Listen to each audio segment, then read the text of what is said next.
Ahoy ahoy to all you smooth sailors out there, and welcome aboard the Deck Tales podcast. I'm your host and captain, Sammy Catlin, and this is the show where we set sail into the captivating world of ship life. Most of the time, delving into the best and worst experiences of the incredible crew members who called the open sea their workplace, but I'm open to the odd exception as well. Whether we're navigating stunning destinations to weathering unexpected storms, our guests all have stories to tell that will make you laugh, gasp, and maybe even shed an unexpected tear. So if you're a seasoned cruiser eagerly awaiting your next embarkation, or just curious as to what goes on at sea, Deck Tales is your boarding pass to a world of nautical narratives.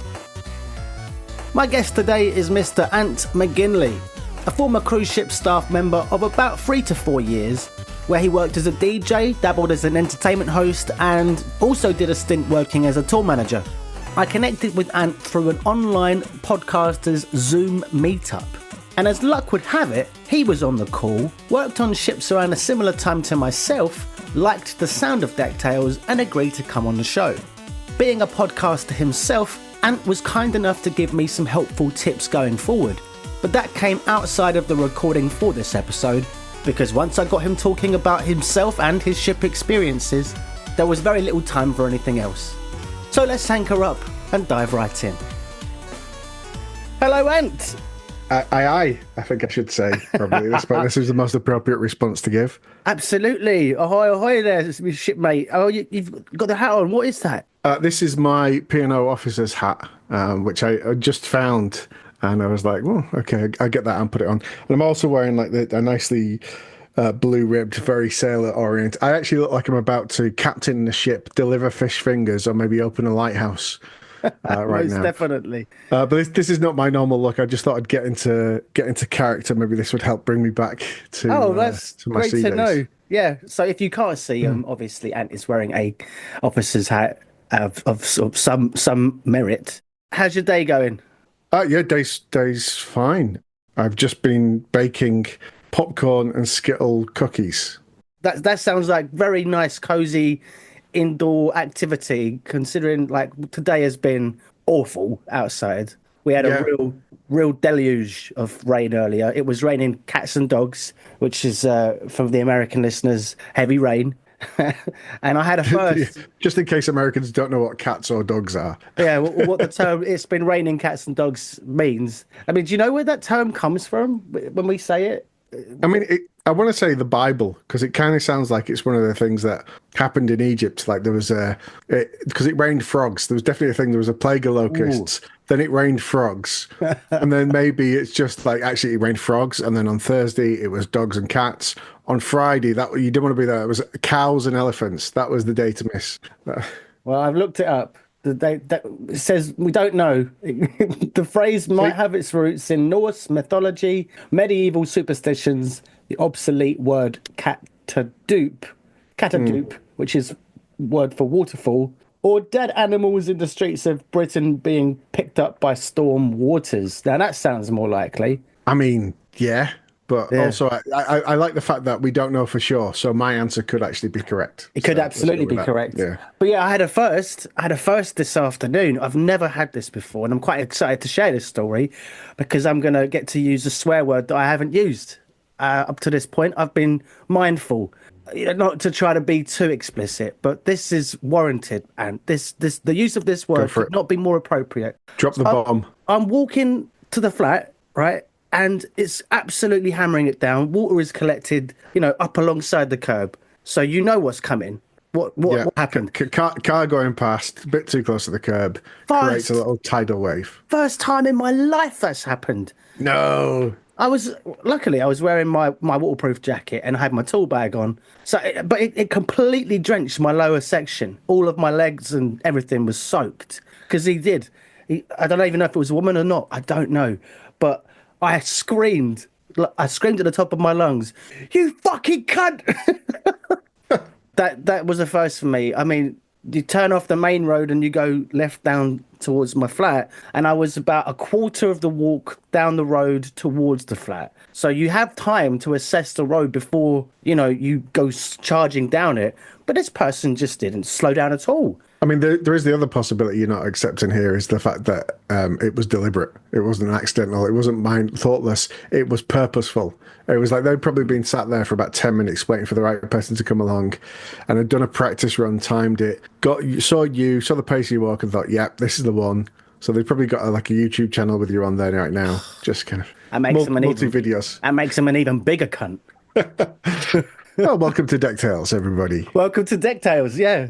But the fan base most definitely don't hear enough of what goes on. I say fan base, there's a couple people at the moment, but they don't hear enough about what goes on in my day to day because I usually just jump straight in. But today was, like I said, today was a first. So I thought I'd share that with everyone and use the word appropriately, cunt. There we go. Yeah. Celebrate it. But I very much appreciate that you've given yourself like this this motive to get into character and to really try to board this train to Nostalgiaville like in full character.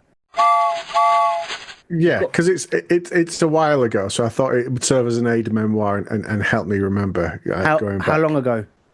So damn, I'm just realizing it will be 15 years. Oh wow. Yeah. So you came out essentially the same year as me, roughly 2010. Yeah. Oh well, that was about the time that I joined. So I only did just under 3 years with P&O, and then I went on the back of that and worked as a freelance tour manager. So did stints on the Voyager and the Hurtigruten as well. Oh yeah, you mentioned the Hurtigruten in the chat online. Interesting. So was it Princess? No, P&O. No. P&O, Hurtigruten and Voyager. So Voyager. Who owns Voyager? Nobody now, because the ship went bankrupt in Kuala Lumpur on New Year's Eve about 7 or 8 years ago, maybe not even that long ago. It was not long after I'd left, and basically I just remember it was quite a big sort of time because all the crew were kind of stuck there because the ship had gotten obviously crews from all over the world, and yeah. So this kind of thing happens, but. Do you know why it went bankrupt? I mean, it was very old. I think it was the company. So it was Voyages of Discovery was the thing, and I was on there for Ancient World tour. So literally, they did like as many wonders of the ancient world as they could fit into a cruise. So I was only on that for a short stint, but I went with them from Mumbai. It's pretty ancient. Possibly, all the way, and we did sort of we went to Egypt. Was it Mumbai or was it Bombay? No, it was Mumbai at the time. Yeah. So I'm trying to think. When did it become Mumbai? Probably not as late as 2010. No. It was sort of in that sort of around that period, just before it happened. But I actually loved it. I spent a couple of days there before I joined the ship. I really enjoyed that. Right. Thanks to having worked with the all the different nationalities and crew on my previous contracts on P&O, I managed to surprise this young lad who was playing cricket. So if you've never been to India, on a Sunday, everywhere becomes cricket. So a little bit like how you might see in the UK with people playing football on the street and that kind of thing. Imagine that times 10. So like wherever there is a space, people are playing cricket. And a place where a patch of grass where you'd maybe have one game of cricket on here, there's at least 15 going on. Everybody's playing. It's just crazy to see.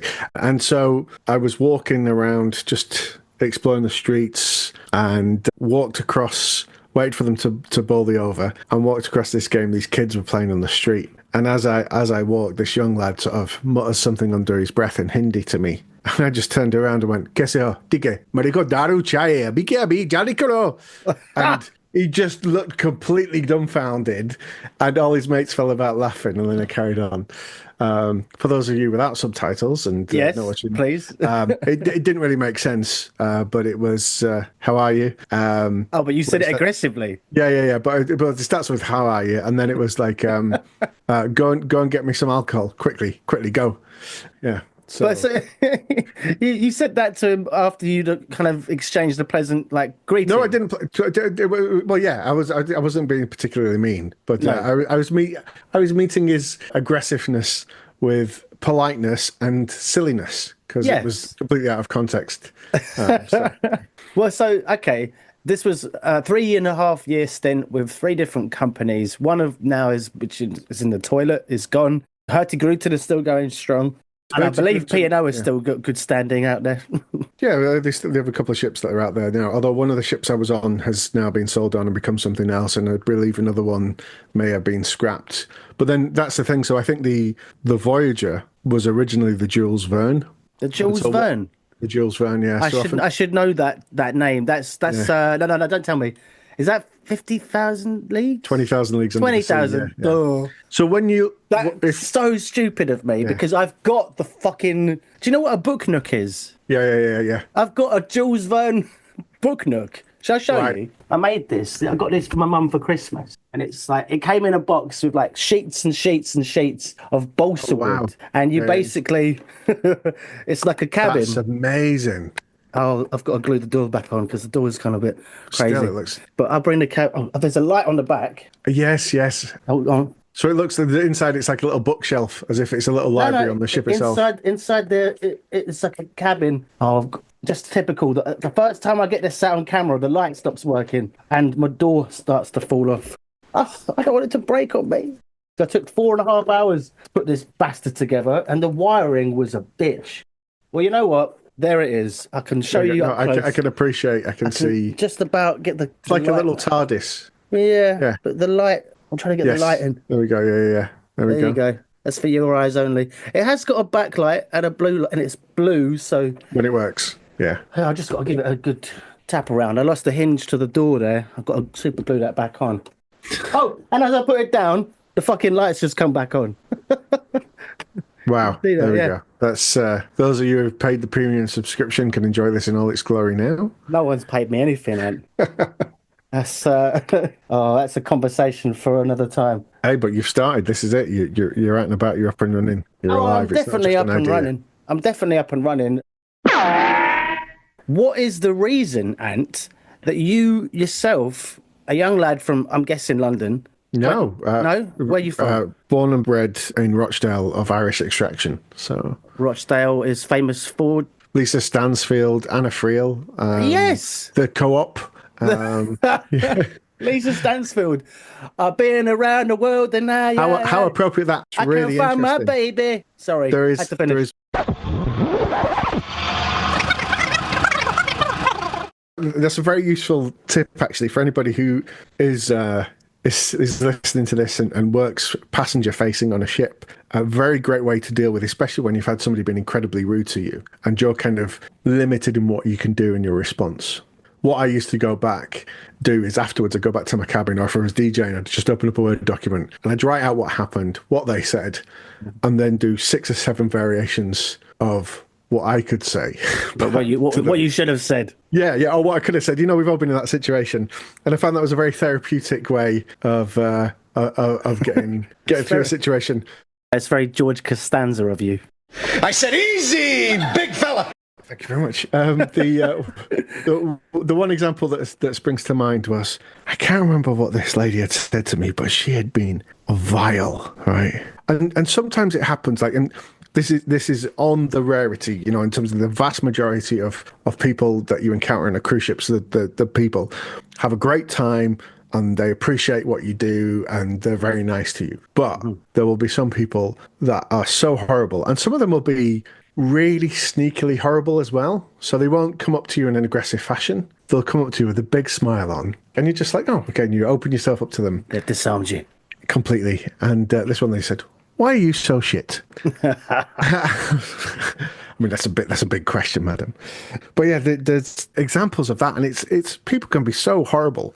I say George Costanza of you because you know, like when he gets into it with his colleague at work, somebody in the office says to George, he's eating up all the shrimp at the buffet or something. He's like, "Hey, George, the ocean called. They're running out of shrimp," something like that, and he hasn't got a response. So he goes home and thinks about it, and then he goes to the office the next day and says, "Oh yeah, well the jerk's still called, and they're running out of you."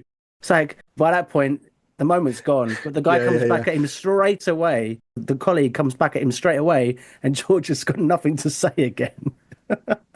Yeah, it's It's all well yeah, and good going back to your cabin and writing these things that you should have said in the moment. yeah. I'm And just it's so too I late to- found my the exact encounter that I'm thinking of. Yeah. So this passenger was complaining, was very indignant. I went, I this, I that, I this, and then I just thought the perfect response was, and I get to choose who goes on the lifeboat.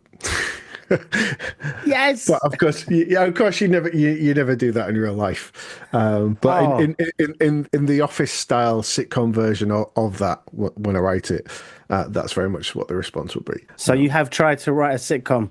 No, I haven't tried to write a sitcom as such. I've just written these ideas down and captured it at the time, and haven't done anything with them. But I've got a whole a starting point, if nothing else. I've got various scenarios, and it's really valuable to go to that, because if I sit and reminisce now, my memory misses a lot of the details, misses names, misses exactly things that were there.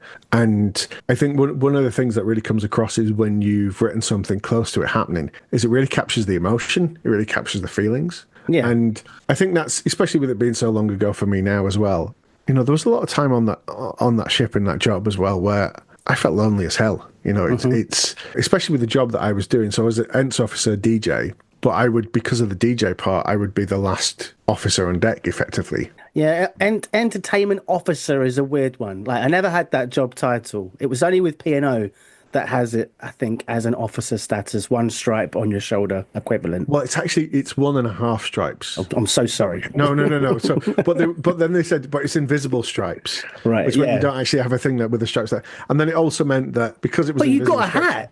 stripes- yeah, this was a hat. So we wore the hat. You only really wore the hat on embarkation, I was going to say, you disembarking. definitely weren't hosting bingo wearing that hat. Sometimes you would be if you were doing if you were doing a duty on a day that did that. And then when we had, I was working during the 175th anniversary of P&O when they had all 7 ships sail out together, which I thought this is going to be brilliant. Except it was the foggiest day in Southampton that they'd ever had, so you couldn't see more than 2 ships at once. But for that, we wore whites, so it felt very much like I was, you know, stepping out of Top Gun school, you know, that kind of thing. Yeah, so we kind of dived into the middle there, really, about it all, haven't we? Oh, we have. So I was going to ask you, and then you're the king of tangents, I swear to God. You must write comedy. So I asked you where you're from, and that went on the tangent. And obviously, Rochdale is where you're from. But so why did you jump on board in the first place? What got you onto ships? So the honest answer to this was I was trying to impress a girl. Oh. That's the honest answer. So I was at Did it work? well, what happened was I kind of told a little bit of a white lie because I was friends of mine were emigrating to Canada, and they lived in Southampton, and they had this big party before they went, and I went down to see them.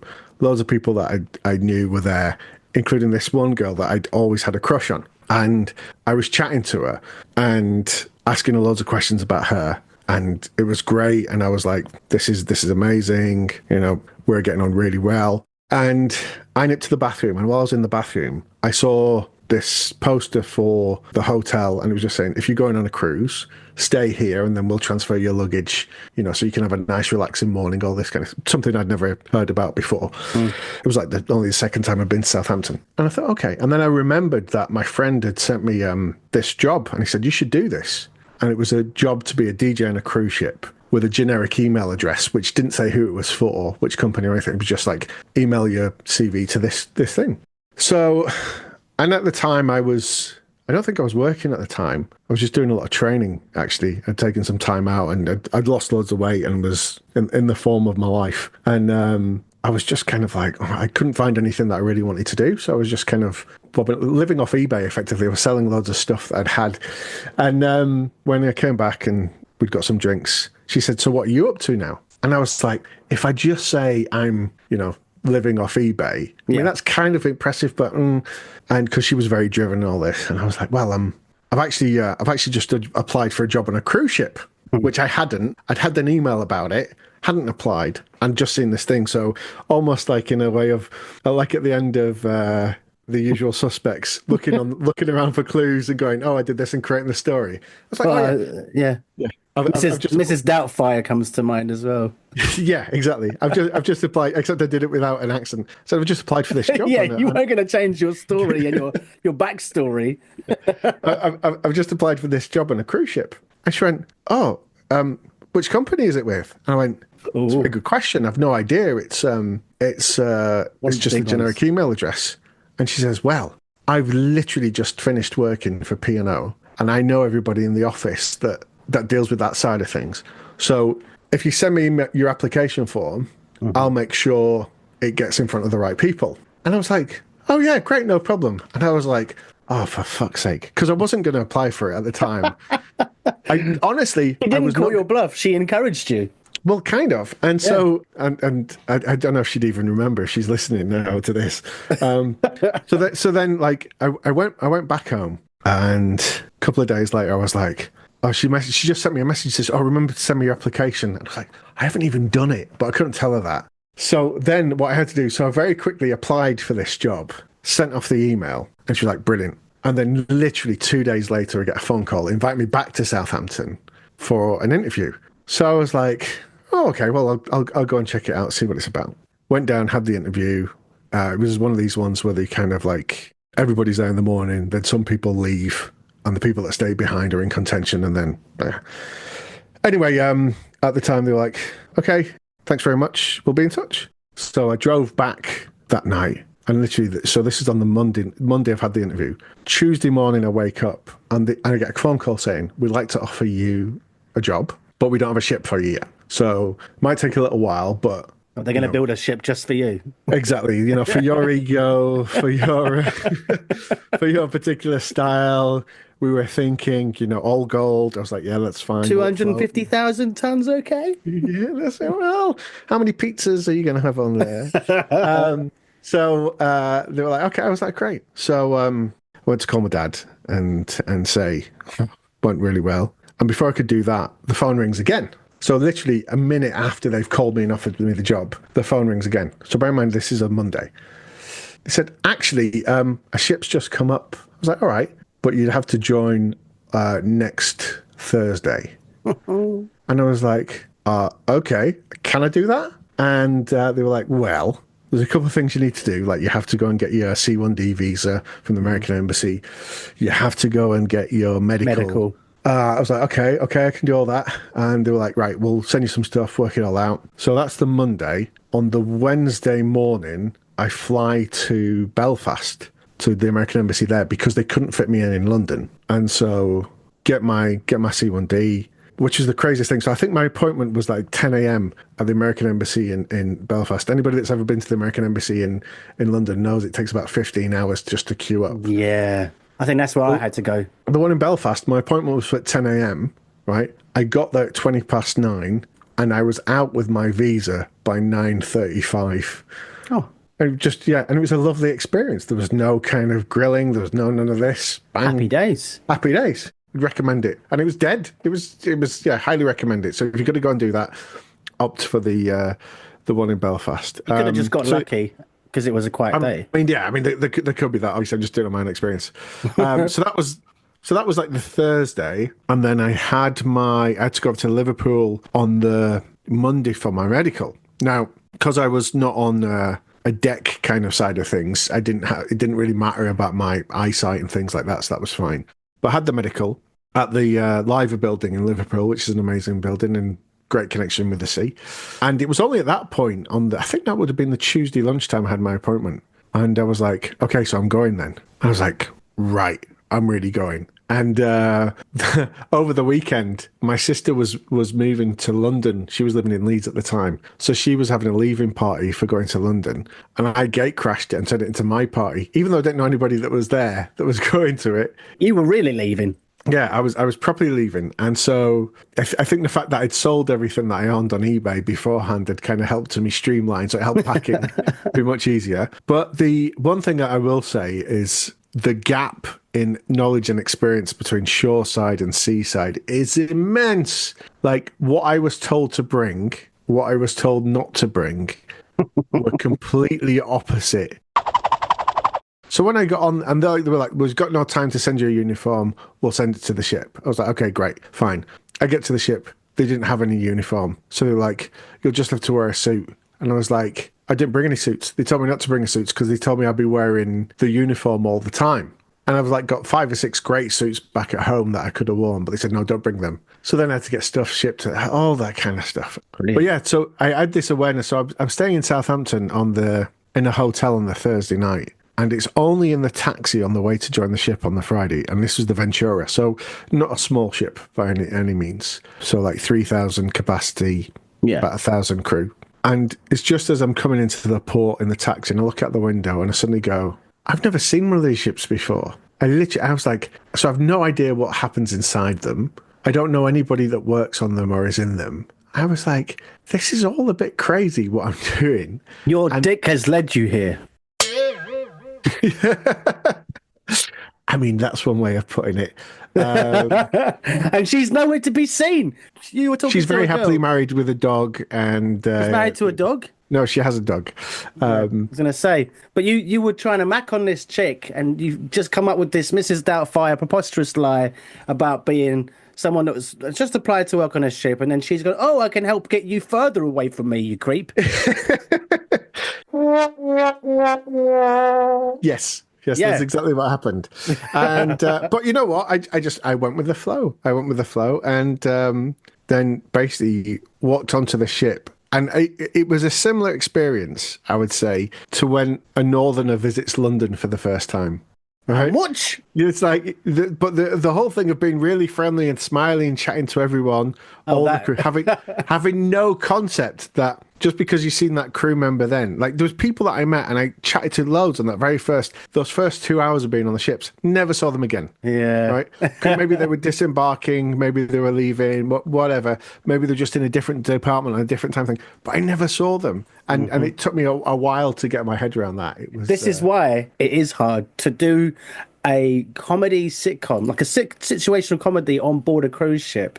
And I tried writing one, but because everyone's so interchangeable with their contracts when they start and finish, you need a stable cast of core characters to be sort of rooted to that specific location to enable there to be a renewable story engine for every episode.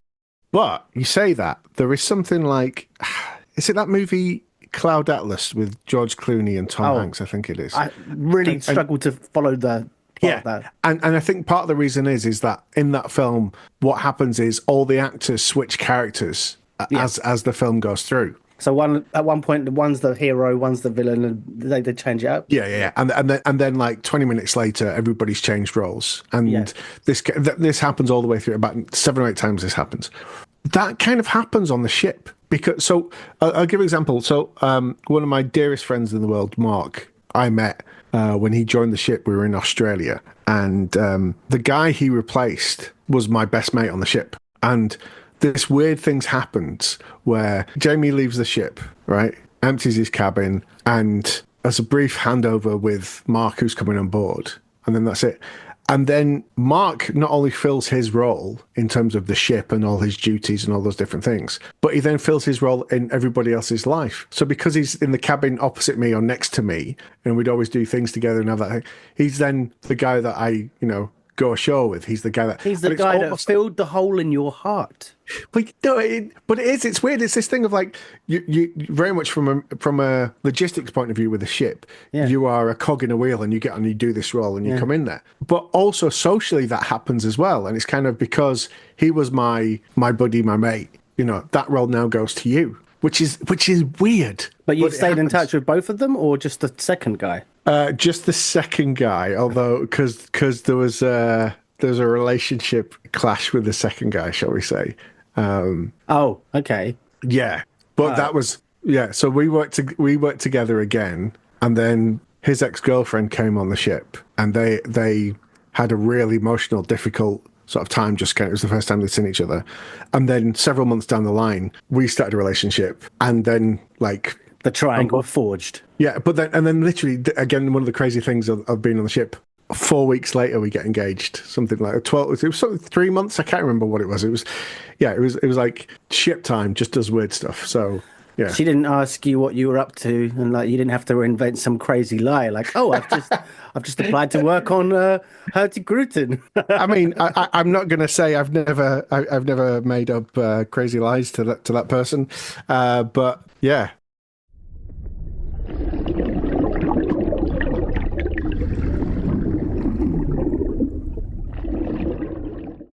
You did 3.5 years at sea instead. Oh well. It was just under 3 years with P&O, and then what happened was I came off the ships, and literally the next job I got was through Facebook, and I literally and so I had a lot of great experiences, a lot of bad experiences, but I managed to pay off all the debts that I had and have money in my pocket when I came back as well. So I bought an engagement ring in cash. I bought a state-of-the-art laptop, which was so good back then. It lasted for 12 years before I needed to buy another one. That's good. Then had a holiday, did lots of traveling, and then had some money to go in and set up my own business. And when I started really seriously getting into podcasting. But at the same time, I was like, when I came off the ships, I was like, okay, I've decompressed a bit. I want to do something else. And so I literally put on Facebook, I need a job, open to suggestions. And so somebody I knew from way back, who I knew had gone into like holiday repping and stuff, had posted on my timeline and says, I think you'd make a really good tour manager. And I was like, yeah, I could see that. I could see me. I reckon I could get a load of drugs for the Rolling Stones. I could That's what that. I thought. Yeah. But what it turns out was more like the bloke you see on Coach Trip. Okay. And the funny thing was from the experience of being on the ships and everything I learned from that, it was also like the practical stuff. Like I'd not done that many excursions from the ship. I'd done a couple of the escorted ones, but a lot of it was just that because I'd been to Venice like 30 times. I knew where all the toilets were, the free ones, and the free Wi-Fi, right? Stuff that's actually really practically super important. And I could do this for like so many big tourist destinations, and also pre-Google Maps, just navigate myself around the city from the train station to the airport to the whatever. And all that stuff's really valuable. Plus, you know, I had some language skills and people skills as well. And so I was able to go into this. So did a couple of land tours, which to all intents and purposes is kind of similar to the ships, except you're more like a teacher on a school trip, just bringing people out. Everything's laid out for you. The main difference is that when something goes wrong on those, you're on your own. So for example, on a cruise ship, like when really dramatic things happen on a cruise ship, the ship's so well trained, the people are so well trained, it's actually a really great place to be. For example, it's like, it's not a good idea to have a heart attack, but if you're going to have a heart attack, a cruise ship is possibly the best place to have one.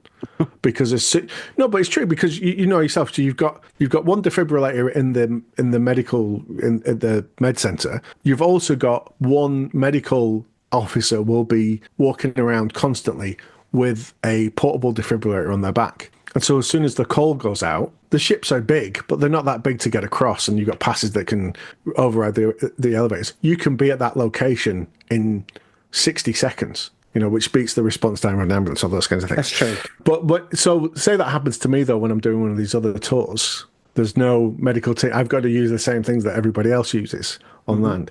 And then through doing that got me onto Voyager, and then Voyager's the Discovery, which was an amazing trip through the old world. And also I was kind of in that semi-world where I was no longer on there as crew, but I was a staff but with passenger privileges. So were you doing the tours with Voyager, and did you have tours when you had people have heart attacks on those tours? No, thankfully. Okay. That was so, but I've had colleagues that have experienced that. Like, right. I had a colleague who was at dinner with her guests, and the gentleman she was sat next to choked, and they couldn't resuscitate him, and so she was literally the last person. So they were on the middle of a tour, and then someone passed away because they choked during dinner or lunch, and just right next to it. And that happens. I mean, in terms of like scary things, the scariest thing that ever happened to me wasn't scary at the time, but afterwards it floored me. And we'd just been doing one of these sail away parties with the dancing as we're getting ready to leave. And as it so happened on this one day, the ship's about to leave port. We were on the Aurora, but we got a message from the captain saying there was some technical issue, which meant the sail away was going to be 2 hours later, but we were still going to do the party as it was, so then people could do that and then go to dinner. Yeah. Anyway, at the end, as often happens, I get thrown in the pool, and then I've got like 15 minutes to get back to my cabin, get changed, and then get up to the nightclub where I do the radio show from the booth in the evening. So a radio show that goes to all the cabins. And I think, right, I'm going to dump my laptop and everything in the booth and then run back and change and then go and do it. And as I'm going to drop my laptop off, I just walk past an old elderly couple that I've not seen. I've been on this cruise for like 10 days already. Not noticed these people before. And just out of the corner of my eye, something doesn't sit right. And I walk past them, and then about 5-6 steps after I've gone past them, I stop and I come back and I just go, is everything all right? I just felt like something was wrong. There was nothing visibly wrong. And You sensed something. Yeah. It was like, I mean, I'm not making myself out to be Peter Parker, but there was a spider sense thing going on. Yeah. And I said, is everything all right? And the gentleman says, oh, my wife's just had a bad reaction to the drink or something. And I looked and I was like, this isn't right. I didn't have the vocabulary or to articulate what was going on. And I was like, would you like me to get some help? I said, no, we're fine. We're just, and then somebody arrived with some water. I was just going to get her some water and then maybe take her back to the cabin. And this poor lady, she tried to drink the water and it kind of went everywhere. And I was like, look, I think this requires help. I'm going to call the medics. Now, you've possibly experienced this, is the fact that your excess on your medical insurance is often £5 or £10 more than it costs to go and see the doctor on a cruise ship. So people will often refuse to go because they don't want to pay out. They don't want to do this thing. So they said to me, they said, no. Ridiculous. Yeah, but it happens.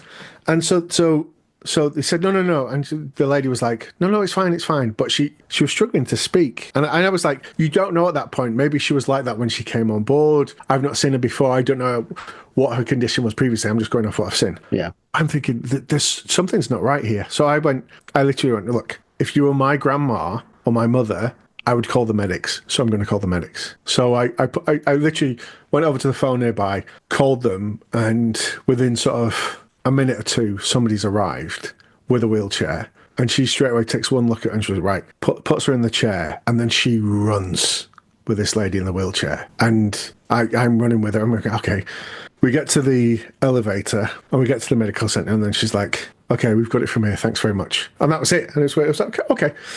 So go on, do the radio show, and then go to dinner. And I'm having dinner in the wardroom, and my boss comes over to me and says, well done, the lady that you helped, she was having a stroke. And had she gone back to her cabin and slept or rested, we were about to sail back across the Atlantic. And so we would have been out of helicopter range by the time she woke up the next morning. And it would have been 7 days before we were near land. But because the ship was delayed, and then they were able to get an ambulance and then take her off and get her there, they were able to get her the drugs that she needed. So just before the ship set sail, they took the decision to disembark her. I sent her to the hospital, and the treatment they gave her on board and at the hospital meant that it minimised the effects of the stroke, and she was able to speak to the family and all that. And the weirdest thing happens when I was told that, it floored me. It was like a delayed shock type thing happened, even though she was as well as could have been in that situation. Yeah, it was. I think it was just overwhelmed in that moment. Yeah, of course. You had this foresight to sort of intervene, and had you not, she might not be with us. Oh, she might not be with us now. Yeah, but... and I did find out as well that part of the reason they were really reluctant was about 3 or 4 years before, they'd been on a trip, and she'd got ill on the trip, and they had to cancel the trip and leave the trip early. And so there was a reluctance to do that again. So yeah, I mean, yeah, I get it. That, yeah. Well done, Ant. Well done.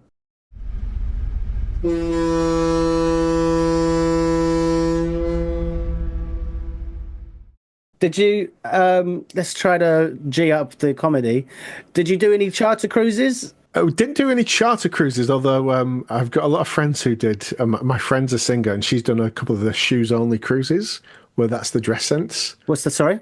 Shoes only. Oh, my goodness. Okay. That's the dress code. Oh, okay, well, I've heard of the nude cruise, but shoes cruise? Yeah, so I've done a couple of party cruises, but never on the level that she had, where she was doing a sound check, and the room that she was singing in that evening, during the day they were using it for massages, and so she's sound checking, warming up her voice, while a passenger was being given a female passenger was being given a happy ending while she was No. Yeah. No. Yeah. female Yeah. passenger as well. Yeah, yeah. So she was having a very, very good massage, shall we say? Well, I was going to Very say, enjoyable. so Yeah, a happy ending for a guy is yeah. getting. Well, there we go. Anyway, so Yeah. that's the stories that I've heard of them. I never went on, but I did a couple of party cruises, and I love the party cruises because a lot of my existence as the DJ on the ship would be just stood there with nobody in the nightclub, because nobody on the cruise ship, the age range of the passengers was very high, so very few of them would come to the Nightclub, yeah. The ones that would invariably stay till past 1 o'clock. So I very rarely would finish before 1 o'clock, and the crew bar was shut at 1 a.m. So I had absolutely no social life, on that kind of. So That was how it was, because I used to share my cabin with a couple of the DJs, technicians, and stuff, and so yeah, ships in the night, the pair of us. Yeah, it's. But the thing was as well, I've never moved as fast as when the bar closed at like 12:45. I'd shut everything down, powered down the electric, signed out of the office, and got to the crew bar in 7 minutes. Getting that nightcap. Yeah, but then I have to say as well, like my first experience walking into the crew bar on my very first ship on my first night there was I literally walked into the crew bar and stepped over a tog that was drunk on the floor. All right. A what? A photographer, right? Oh, a tog. Yeah. A photographer. Yeah. And I was going to say, I don't know if I've ever heard of a photographer being called a tog before. yeah, the togs, yeah, and just a young lad, maybe 20, whatever. Yeah. Absolutely steaming. And I went in, and obviously because I was coming in late and I'd not really seen anyone or met anyone, I was able to look at it more sort of with more perspective. I was like, I did all this at uni. I think it's a great time to go, in your early 20s. You don't have the responsibilities. Maybe you've come out of uni, you want to do how a old bit of were you? traveling and some money. I went in there, I was in my early 30s. Oh, okay. Yeah. And So I'm trying to think. You're probably significantly a little, well, I wouldn't say significantly, but you're in your late 40s? I know I look like 27, but yes, No, but- you bang it. Yeah. Yeah. Oh, okay.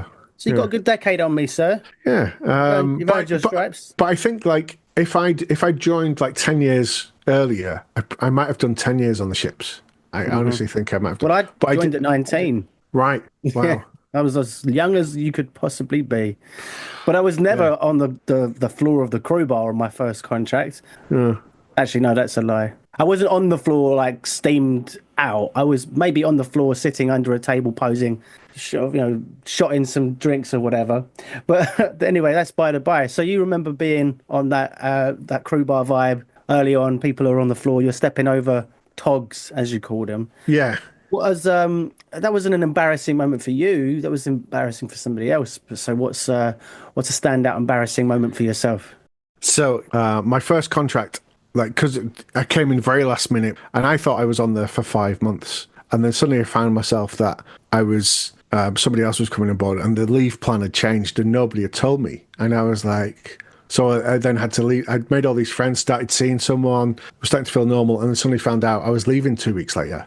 And then I had a month off, and then I joined the Oriana, and I loved that ship. I did 2 contracts on the Oriana, and really felt at home there. It's slightly smaller. I think a lot of it was down to the fact that it was one of the oldest ships in the fleet, so everybody that worked on it had worked on it a lot, and so it ran really well. It wasn't the best ship, but everything they did brilliantly. And one of the things we would do is we'd have like a meeting every morning in the Ents office, which everybody had to go to on the Ents team, even me, as long as I'd not finished at like 3 a.m. the night before. So it led to some incredibly long days, but the first sort of 2 weeks that I'm there, it's important for me to be there. And one of the things I notice is in this Ents office, there's this big bowl of peanut M&Ms, right? And I like an M&M. I love a peanut M&M. And I just noticed that, and I was like, that's a really nice touch. That's a really nice touch. Just having it there open, that kind of like, almost like going around to somebody's house and they've got a box of Celebrations open, that kind of thing on the table. And I was like, and this is in a work environment office. So I noticed this, and I was like, okay, it's 9 a.m. in the morning. I'm not going to have any now, but it's there. And also, I'd only just started, and I didn't want to give a bad impression of myself, but I have a sweet tooth.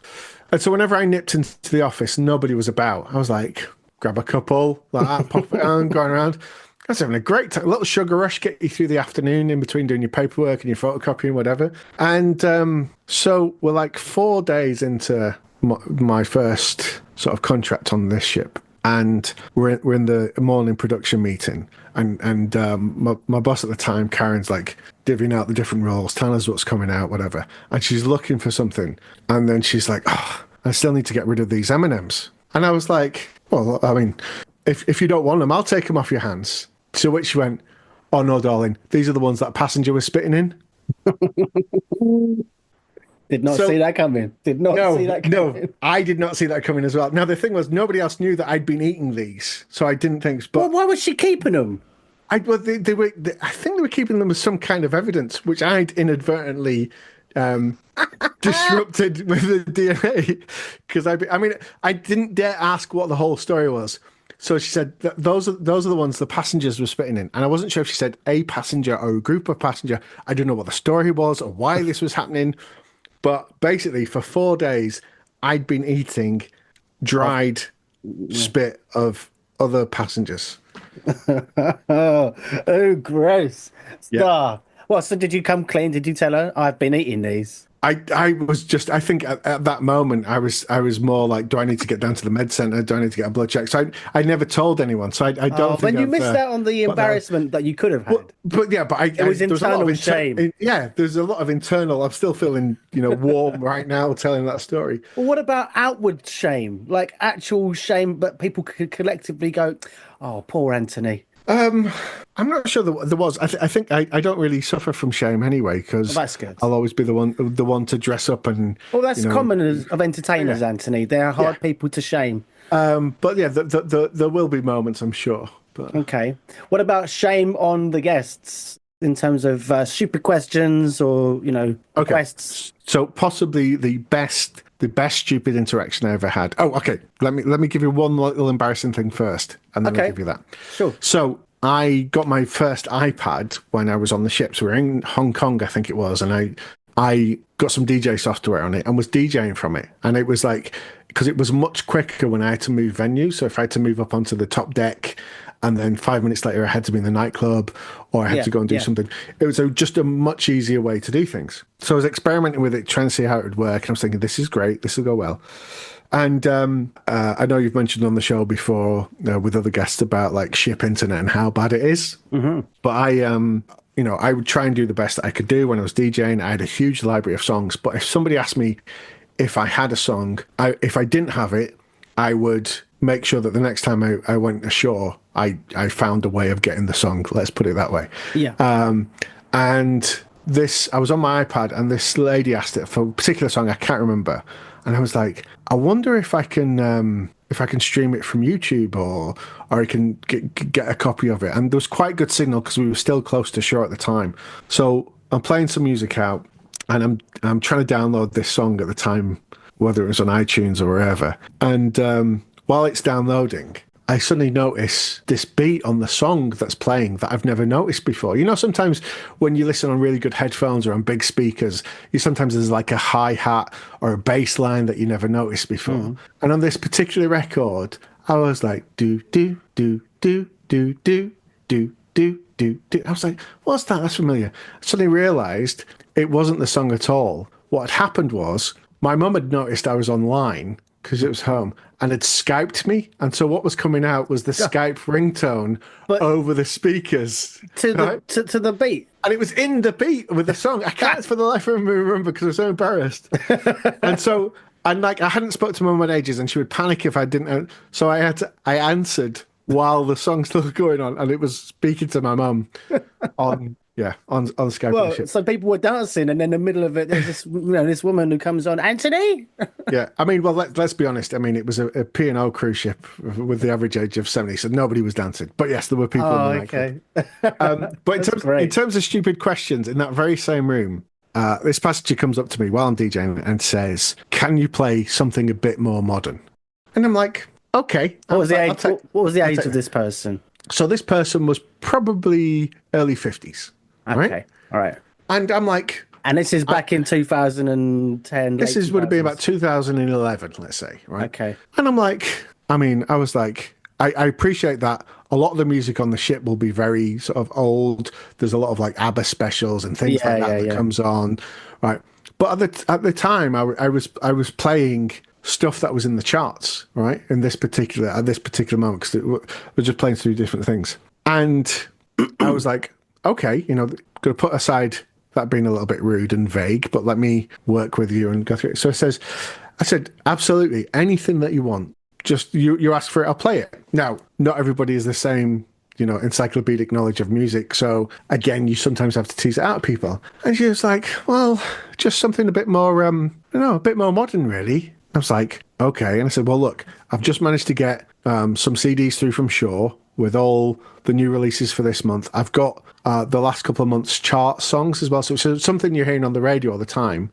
Mm-hmm. I can play it for you, absolutely. And she says, I don't know, really. She says, have you got that one that goes Monday, Tuesday, Wednesday, Thursday, Friday, Saturday, Sunday? I was like, do you mean I've Got a Feeling by, what was the, I can't Black remember. Eyed Peas. Oh, yeah, Black Eyed Peas, I've Got a Feeling. And she went, yeah. I went, I'm playing it. This song is I've Got a Feeling by Black Eyed Peas. To which her response is, no, it isn't. And I was like, oh, wow, it is. And she goes, it's not. And I went, it bloody is. And then Will.i.am comes in and goes, I got a feeling. And she goes, that's the one. Yeah. Oh, that's brilliant. The joy. Oh, the joy. That's really made my day. That has. But that, honest to God, that is someone requesting a song that's already happened. Playing, and then denying that that's the song that you want to hear.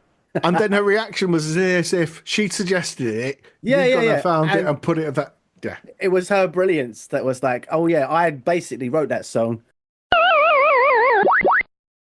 It's funny you talk about this woman who's trying to find a song. Tonight's going to be a good night. Like, that song went so bloody viral because it was like, oh my God, people were reminded all of a sudden just to have a good time in the form of a song. People come up and they would like request a song, and like I DJ'd a little bit on, what was it, Winamp?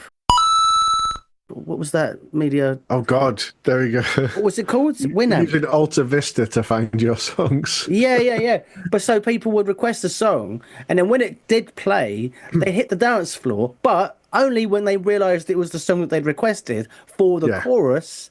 And then as soon as the chorus ended, oh, I'm bored of this now. And then they come straight back to request another song, just so they could dance to those few lines in the chorus that they knew. The interesting thing that I found about the shit was, because I was always introduced to and referred to as the DJ, they would then assume that I was responsible for all music and volume everywhere at all times. So I'd just be like passing through like the buffet or the top deck, and there's some music drifting down and kind of going, will you stop playing this bloody racket? And it's like, some kind of meditation music coming from the spa. Honestly, like DJing a cruise ship is like DJing a wedding every night, because you have a bunch of people that don't know each other, different experiences, different generations, different tastes. It's so difficult to play something they like, which is why I love doing the taster cruises, or what we call them, the party cruises. Yeah. And my record was, so we do these very short cruises where you go over to Amsterdam or Belgium or somewhere like that, and then you're back again.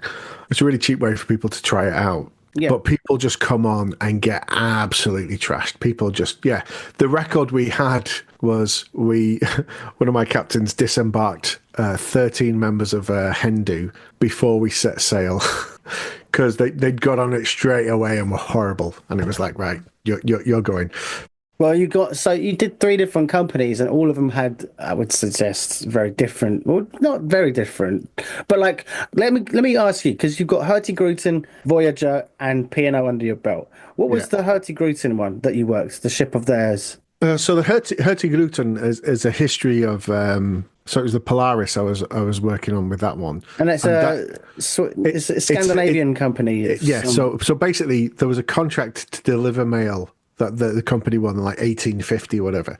So it is 3 things. It's a postal ship, it is a ferry, and it is a cruise ship. Oh. But whereas normally on a cruise you'd expect maybe 4 or 5 ports in a week, the Hurtigruten will have 4 or 5 in a day, and some of these ports will be for 3 minutes. Some of them will be for 4 hours. It's incredible to see because sometimes it comes in 3 a.m. and you look out the window, and as the ship's pulling up, you see this little garage door open, and this guy comes out in a forklift truck with something, and he literally drops something on the ship, pulls something else off, and then the ship just keeps going. Just incredible to watch, see. But also you'd have this thing where you've got fine dining experience on, incredible chefs on there, brilliant ship, brilliant crew, a dry ship as well, actually, way before other ships followed along with this. Yeah. But everybody on that would do, I think they do like a month on, a month off, and they got paid the whole year round, which was a new experience for me. You would kind of have this fine dining experience and this cruise type thing, relatively small passenger numbers. And then you'd get up and you come to breakfast, and there'd be like 30 teenagers with rucksacks all sat around because they've got on at 2 a.m. and they've just hitched a ride as part of a school trip to then get off at this first port while you're having breakfast. And then I think it could carry about 4 cars as well. So this ship serves a real multi-purpose. But what was incredible was some of the excursions were brilliant because what they would do is, especially when you're going around the fjords and stuff. So one of the excursions, I can't remember what it was called, but you would get off the ship and get onto these ski mobiles, and then the ship would set sail without you. And you, and this group of you on the jet skis, would cut across land as the ship went up and went around, and you'd go over the mountains and through and dodge bears and stuff, and then come down, get to the other side, and then get on the ship as it came past again. Oh, that sounds awesome. Yeah, terrifying as well, because there's that little fear of of leaving a ship. I mean, that was the thing that I don't have anymore, which I very much had, even for 6-7 months after I left ship. Every day about 3 or 4 o'clock, I'd feel really nervous and keep checking my watch because I was like, I've got to get back on the ship, can't afford to leave it. And once I managed to get permission to go to one of my best mates' wedding and break my contract for 4 days so I could go to the wedding and come back. So I left the ship in Dubrovnik, which was great, and I love that fact that they let me go and do it, and I was able to come back. But it was such a weird feeling, being in the taxi, driving along the coast road and seeing the ship sailing without me on it. Especially because I was able to leave my stuff on it and come back to it again another time. But yeah, it terrified me, the thought of ever missing the ship. Well, yeah. So it never happened to you? Well, it never happened to me, although I did, on my very first cruise, I came back to the ship. And because I'd had no training beforehand and everything had been thrown very much. A lot of things had never been passed on to me. So I got the thing of like, be back on the ship by this time. Great, no problem. So he says, you've got to be back on the ship by 4. So I was back on at 4:15. Nobody explained to me that for crew, it's a good 45 minutes before the passengers have to be back on. So as I'm coming back onto the ship, I can hear them paging my name. And I was going, oh, this is fun. What's this about? And there's somebody, panicking, and they're trying to get ready to like get my passport and empty my cabin and all this kind of stuff. And I'm like, what's going on? What? I'm here. And the thing was as well, I think I was back in time, but I was just stood on the port before I got on the ship, chatting away to people and just different passengers and things like that, just completely unawares. So, I didn't miss it, but I came close. But yeah.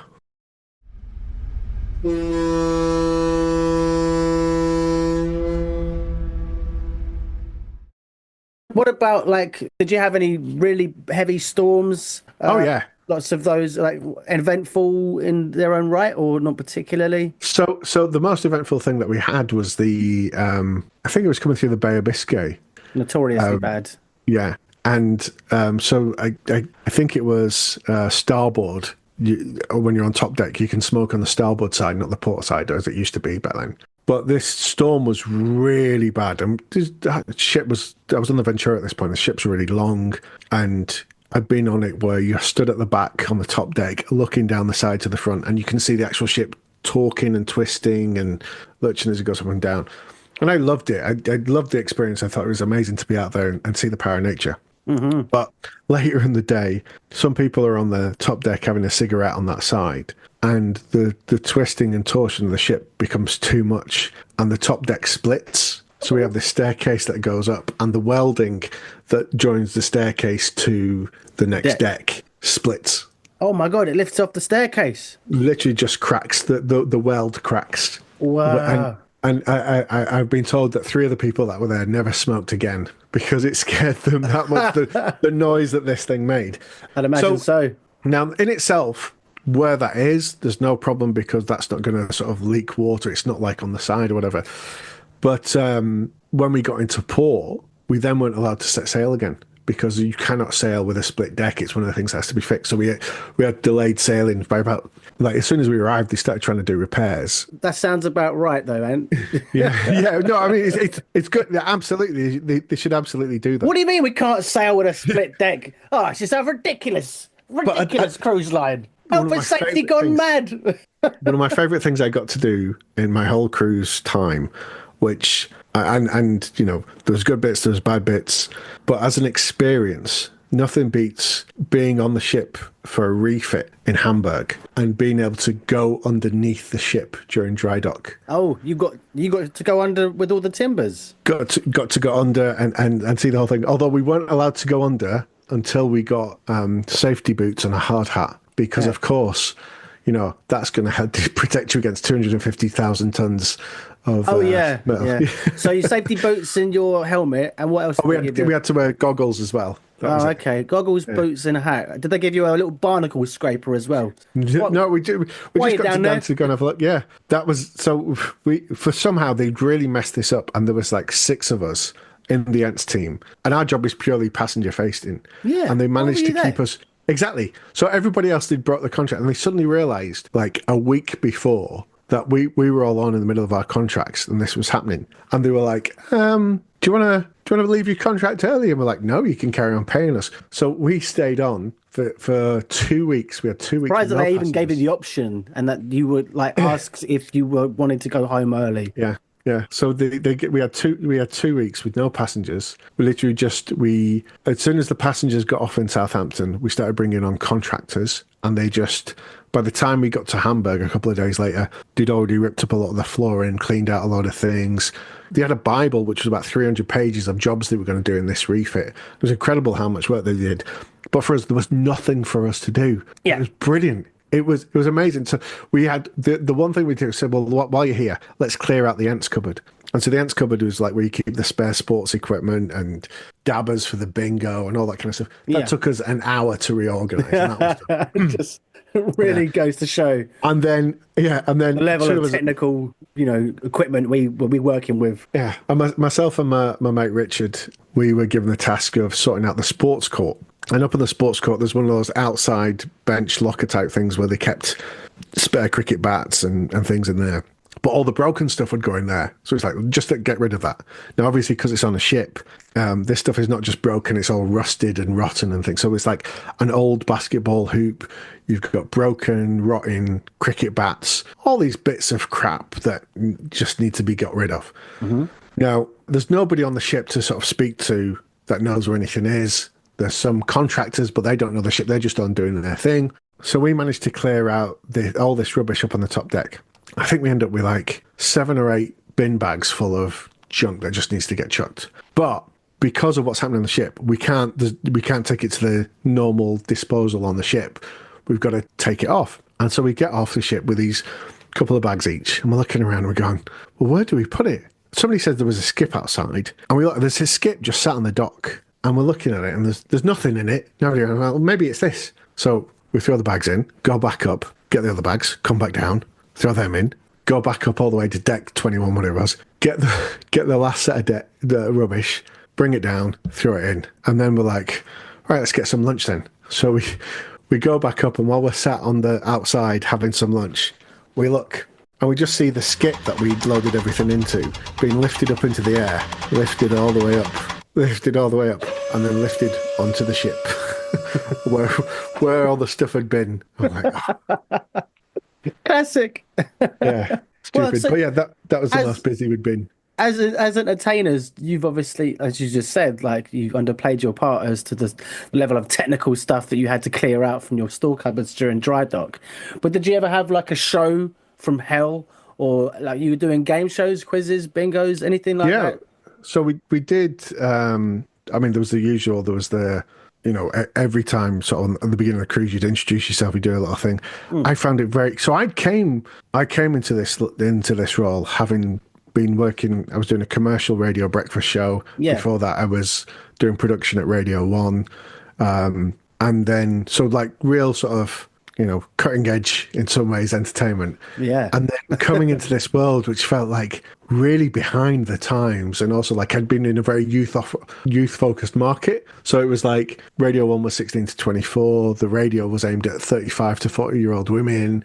And then suddenly I'm shifted into this world that I don't know, where the age is much higher, and it's all about tradition, and there's also rules and all these things. And I was a little bit lost. And so some of the stuff they did was like the Sailorways. I was like, what the hell is this? It was like all these songs that were like just so nostalgia, like Agadoo, doing the dance to this, kind of going proper British holiday park songs. Yeah, really. And I was like, okay. And so for years, Paper Lace, all of their songs. Oh, Black Lace and that kind of stuff. Black Lace. Yeah. So on that, I actually pushed them to kind of like, I was like, can I host one of these Sailorways? Like, no, DJ doesn't host. I was like, what? And there's a lot of very fixed thinking in the same way that it was like, oh, you're going to teach cricket. And I was like, I don't play cricket. I've never played cricket. Yeah, but the DJ does that. I was like, I'll do football. I'll do basketball. I said, no, you do cricket. And I was like, I don't know what I'm doing. As it turned out, had some amazing experiences. Got to play a passenger versus staff match in the cricket ground in Dominica, which was amazing. I played cricket going through the Panama Canal, which I'm not sure not many people will be able to say. What was it? What was that film? Lagan. You ever seen Lagan? That. No. Okay, so have you seen Mean Machine? Yes, with Vinnie Jones. Vinnie Jones. The American equivalent is the longest yard with American football. Lagan is the equivalent with cricket. Right. Yeah. Okay. Lagan means tax. And so basically it's set like during the occupation, and the local farmers are being outpriced. They've got to pay a heavy like levy to keep their farmland, otherwise it's all going to get taken away. So the British military essentially, they challenge the farmers to a game they know they can't win. They never played it before. They're the ones introducing them to the sport.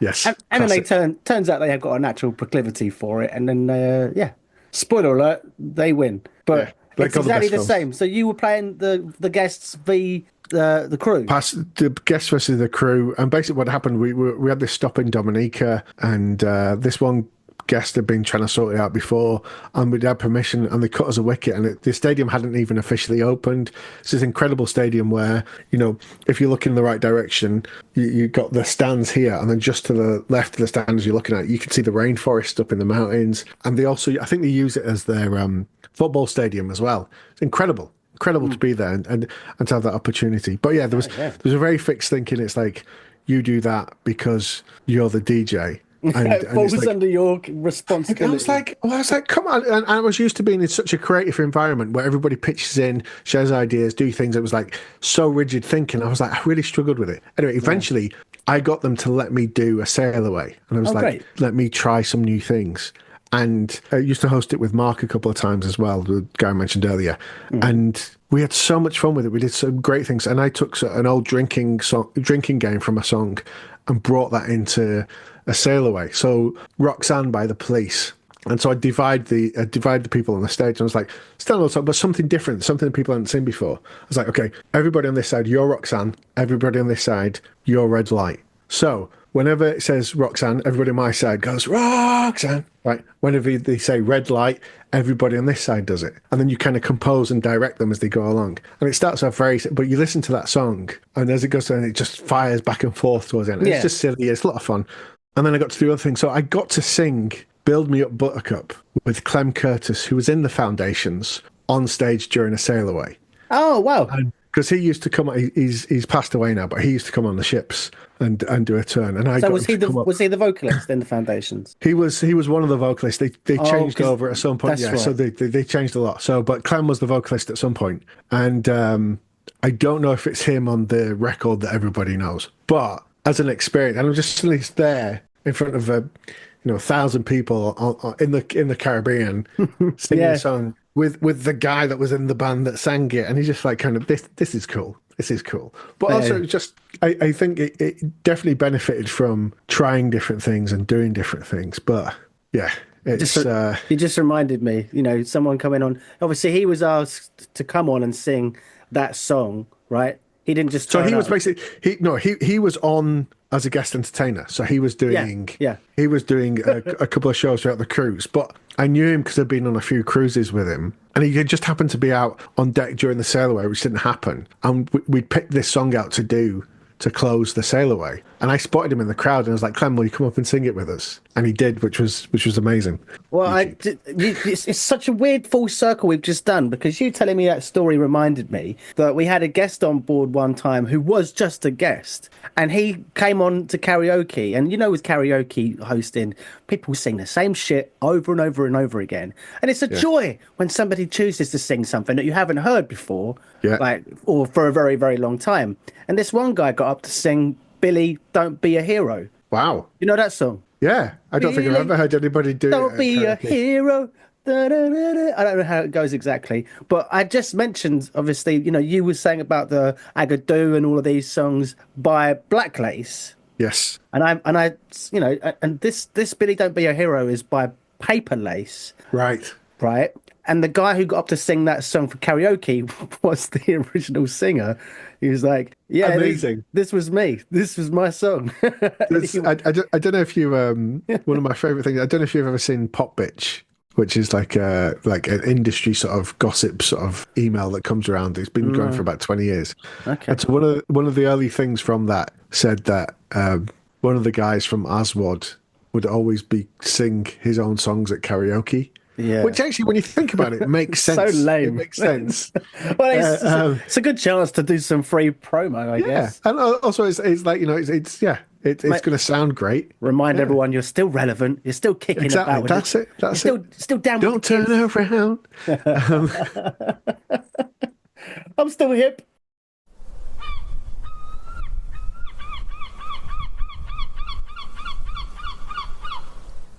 There was an experience with one of the ships that we were on where there was these three passengers traveling together, and this one guy who was, not much younger than you are now, but always had this teddy bear with him.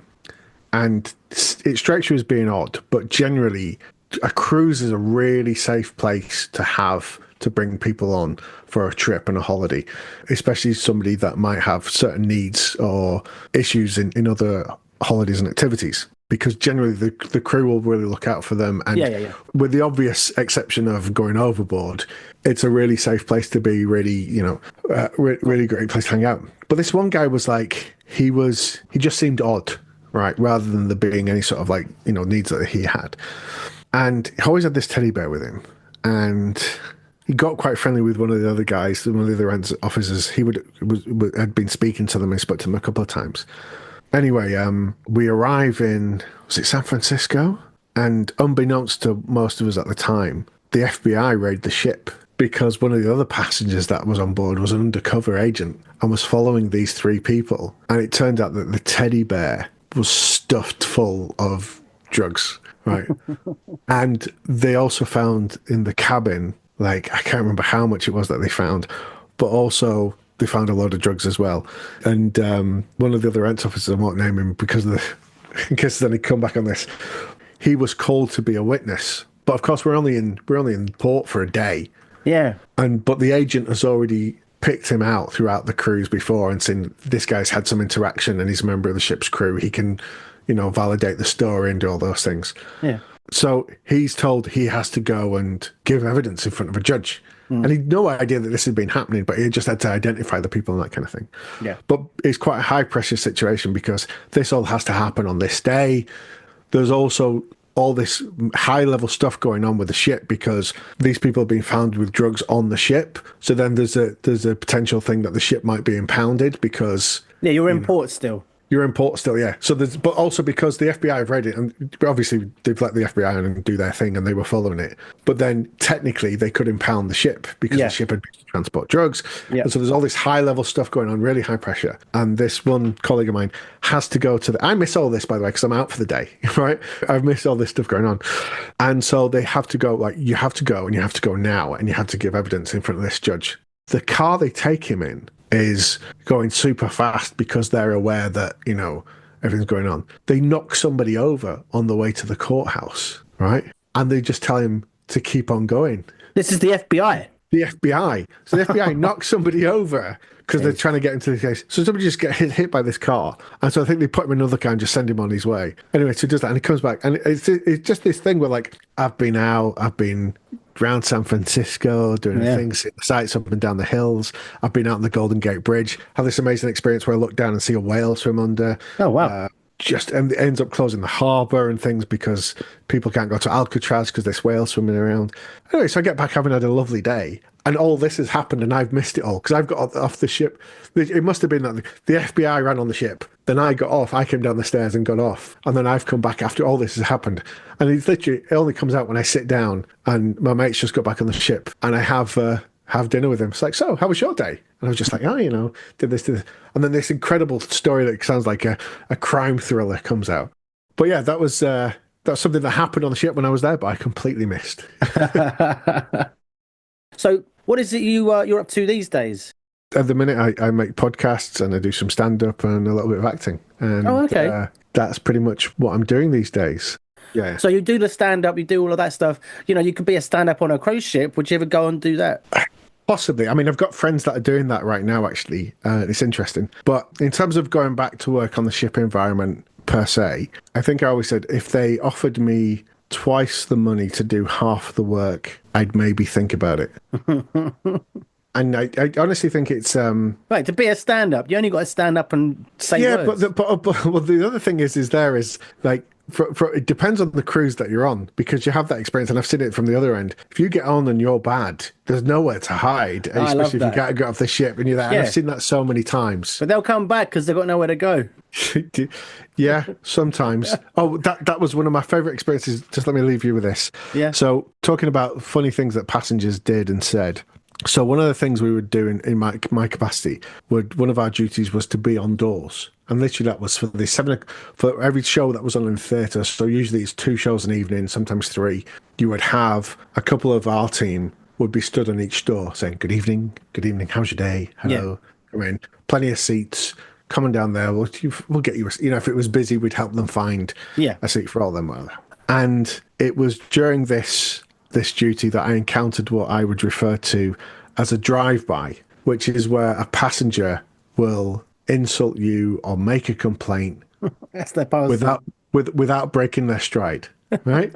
So they will go, they'll drop a bomb, but not give you any time or any opportunity to come back on it. And so you'd be like very friendly. You'd be like, hello, madam. Hello, sir. Good evening. Good evening. And the best one, the most concise, the best example of this, somebody once walked past and just went, food shit, and just kept on going. Didn't break their stride, didn't break the thing. Just kept, and it's like, it's this thing, because you can't do anything about it. You're not engaging, you're not giving any more information. It's not your job. Yeah. And one of my bosses taught me the best way to deal with people and complaints and angry passengers. And I called him out on this because I said, like, what is it that you're doing there? Because whatever somebody said to him, his response would be, that's nice. So somebody would go, food shit, that's nice. Yeah, the entertainment's awful. That's nice. That's nice. Just look through them. You don't look at them. I was like, what is this? I had no idea. And at the time, obviously when you're on the ships, you lose a little touch with culture. But Mrs. Brown's boys had become a thing. And in one of the early episodes, Mrs. Brown, who's got this very thick Dublin accent, encounters the mother of her son's fiancé. And she's very well-to-do, very posh. And she talks about like how she's got this Mercedes and her husband takes her to Greece every year, and her husband bought this pearl necklace. And every time she says something like this, Mrs. Brown goes, that's nice. That's nice. That's nice. And after boasting, the lady says to Mrs. Brown, what did your husband ever do for you? And Mrs. Brown says, well, he paid for me to get elocution lessons. And the lady laughed because of her accent and her stance. She says, well, they obviously didn't work. She said, oh, no, it worked brilliantly. I used to say fuck off all the time, and now I just say, that's nice. So it has been very nice being on the show. And thank you very much for that. We've got less than a minute. What's your podcast called? Check out Wrestling with the Champ, and also our network is Podomedy. We have a whole bunch of comedy podcasts on there. Come and say hi. Nice one. All right, mate. Thanks very much for coming on. Hope you enjoyed it. Drop me an email if you need anything else. And that's very kind of you, man. Yeah, we'll do. Good luck with it. Thank you very much. And keep going. I will keep going. Take care. All right, man. Take care. Bye. All the best. Bye-bye. So there you have it. That wraps it up for this episode of Deck Tales. I hope you enjoyed it. If you've been entertained by the tales of laughter, camaraderie and the occasional stormy sea, then don't forget to subscribe, rate and leave a review. Your feedback helps us to navigate the podcasting waters and continue bringing you these fascinating stories. Before I sign off, if you'd like to share your own stories for future episodes, then I'd love to hear from you. Simply get in touch over the socials, because after all, the best stories often come from our listeners. As we navigate through the waters of life, remember to enjoy the journey as much as the destination, as well as those you choose to share the adventure with. I've been your captain, Sammy Catlin. Until next time, fair winds, smooth sailing, and may your adventures be as unforgettable as those shared here on Deck Tales. Bon voyage.